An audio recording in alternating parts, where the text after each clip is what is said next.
become something of an expert in this area yourself now. So you studied for a diploma in psychotherapy and counselling at Regent's College, and then for a Master of Studies in mindfulness-based cognitive therapy at Oxford University. So how on earth do you get from a career where you were working for the RSC originally, then doing your celebrity interviews and being a comedian, then suddenly you're studying psychotherapy and neuroscience? Over hundreds and hundreds of years. Not hundreds. Can you hear me? Oh, okay. I can't hear me. So where do you want to start? Yeah, so what made you decide to actually go into studying it?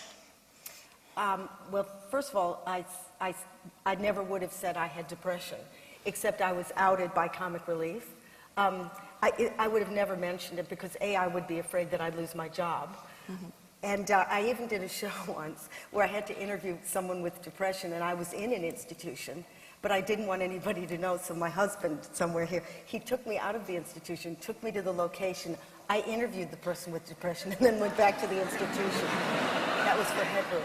That is amazing. Yeah, because I didn't want to get caught. Yeah. Though I looked sicker than the other person. You know, I could see them looking and going, I'm okay, what's wrong with you? So, but then Comic Relief said, could they use my photo? Because they give some of the money to mental institutions because they knew probably I wasn't right.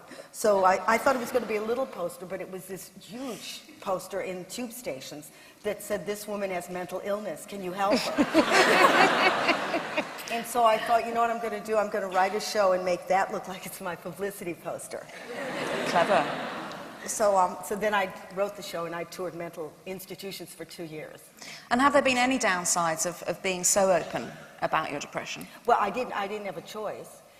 And I sort of feel, you know, having depression myself, I'm always going to give myself a negative report that I've used my own disability, you know, to build another career. You know, I feel sort of like I'm whoring my sickness. But that's a real depressive way of thinking. Absolutely. Yeah. But I am.